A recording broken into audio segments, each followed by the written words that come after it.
Hey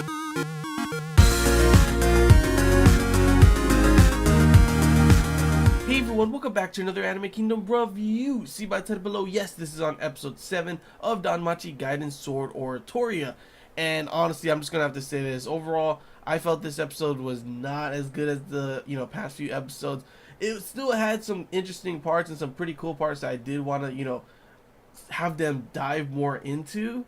But instead, I found out, yes, I've been wondering this for quite a while. The main factor on why certain episodes I really just plainly dislike, the reasoning is, of course, Lefia. So I've been, the past few episodes, there has not been as much Lefia, and I'm sorry for any fans who, of the source material that actually like Lefia. Maybe she does get better later on, but at this moment, still yet, there's, episode 3, it made it like I was okay with her. She's like, okay, she's not completely useless, she can fight, But every time I see an episode with her, especially this episode as it had much more screen time with her than the previous episodes, it's either I'm getting irritated by her, it's just like the scenes are awkward or something, or it's just flat out boring, honestly, in my opinion. It's just like, I really do feel that if they did not put any of those scenes that Lefia was in, or just took her out and instead had Beat and Philvis in there as instead just those two, no Lefia, I would have been fine with those scenes. I would have been like, okay, I get it, I get what they're trying to do and trying to show Philvis's character out and stuff, and her character is pretty interesting. There's something that happened to her in her past and everything that she obviously people are talking about her, how she's pretty much cursed, and literally if anyone in her party will die, they usually die. And then of course the whole thing when Beat touches her, she literally goes batshit crazy and was gonna, you saw her eyes, she was gonna kill him. And B, of course, he ain't taking any of that shit. He was ready to fight right there. Of course, Lefia goes back and starts saying stuff like, hey, no, that's just how elves are, they don't like to be touched. And she turns around and sees her face, and I'm like, yeah, you're wrong. Sure, maybe that is for some people, but that's not the reason why she's pissed like that. Look, you don't get that crazy, because of that reason. And it obviously has to do with her past, some tragic event that happened that they don't really discuss upon. It's probably she's gonna tell them later on or something, but because of that event, whatever happened, she does not trust people. She doesn't like to be touched. Maybe, I don't know, she was tortured. Maybe she was raped. I'm not too sure. But those parts, her character overall, it was pretty interesting, honestly. I'm not going to lie. But Lefia is just, oh my gosh. It was just so irritating to hear her. It didn't even have to be a character like Philvis, It could have been a normal person without any tragic event that happened before that would find Lefia just plain irritating. It's like, she obviously doesn't want to talk. Lefia, stop going more and more. You're just digging yourself a deeper and deeper hole. And for some reason, even after these kind of things, Lefia's still trying to do it. And I'm like, oh my gosh. Lefia, I know you're trying to be nice. And obviously it works with Eyes, because Eyes is one of the few people that is just plain nice, and she doesn't really, she's not really the most socially adept anyway, so she'll be okay with the way you're acting, and maybe some of your familia as well, just because they're nice and they're part of your familia.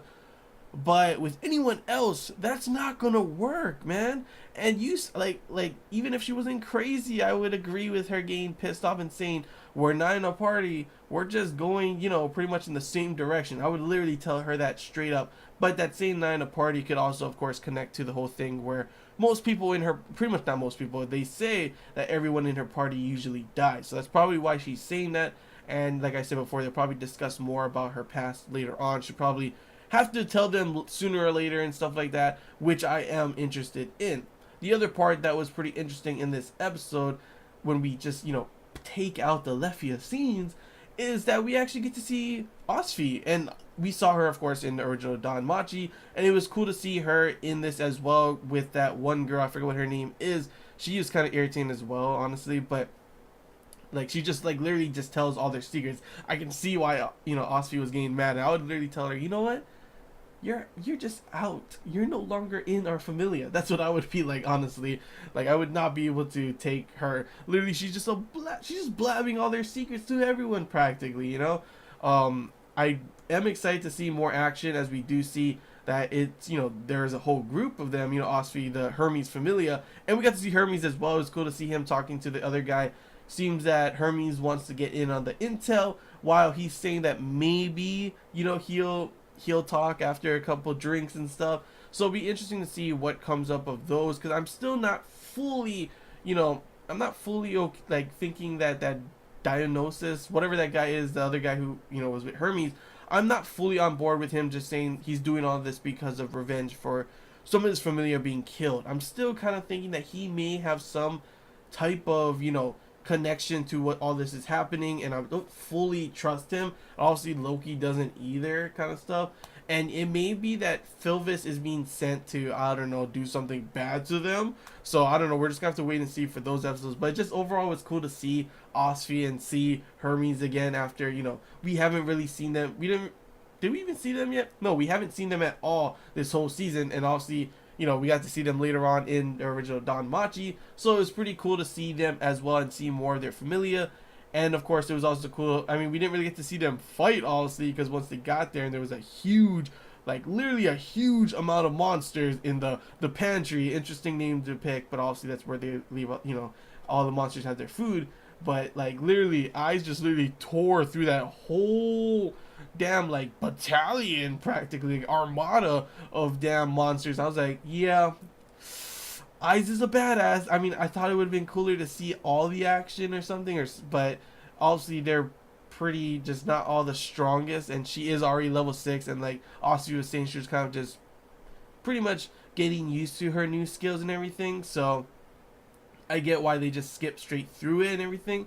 But yeah, overall this episode, it was pretty much just to show the whole thing with, the Uranus and the hooded guy. The hooded guy obviously gave not only a mission to, Eyes, but he also gave a mission to the Hermes Familia, to which he pretty much blackmailed them and everything.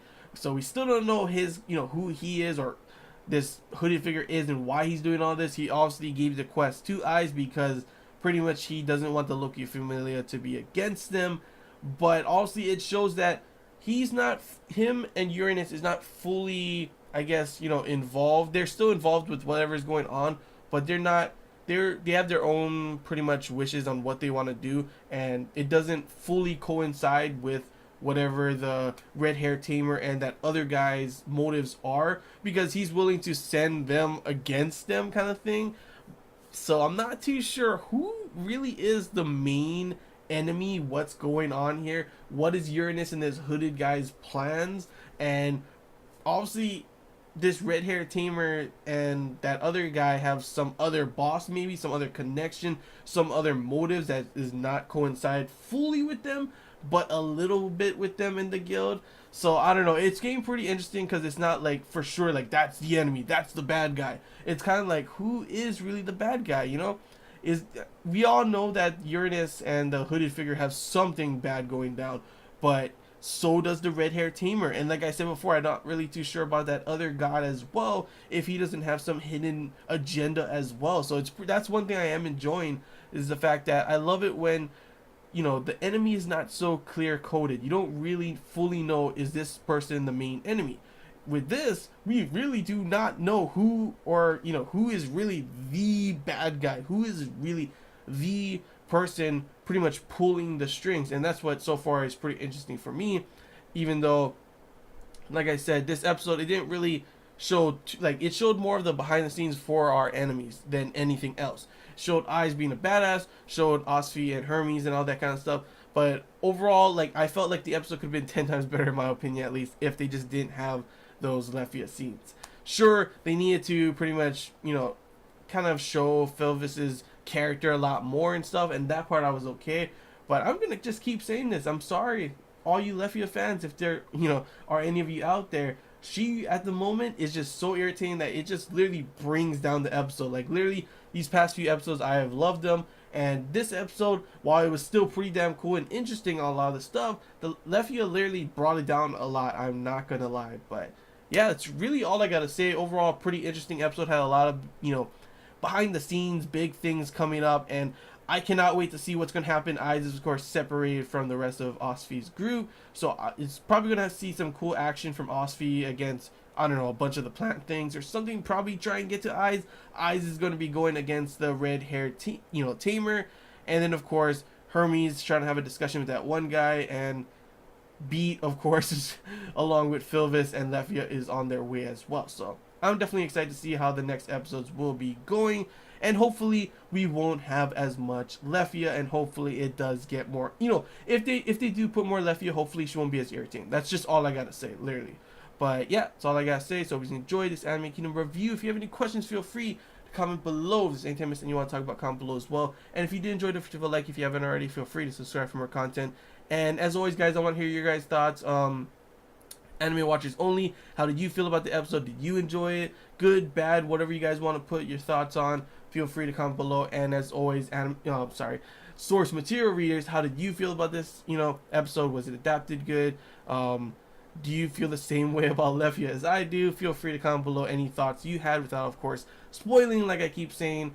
If you want to put a spoiler, like I say, do the whole read more kind of thing. Put, spoilers below, and you have to, for us, anime watchers only, you have to click read more, thus bringing another, a whole bunch of other things later on. So if we want to be spoiled, then we can go ahead and click read more. I honestly don't want to be spoiled, so do not do it for me. But if you have to do it, like you want to talk to other people who've read the source material as well, or people who want to be spoiled, then feel free to go ahead and do it. But yeah, that's all I gotta say, guys. So hope you guys enjoyed, and until next time, see ya.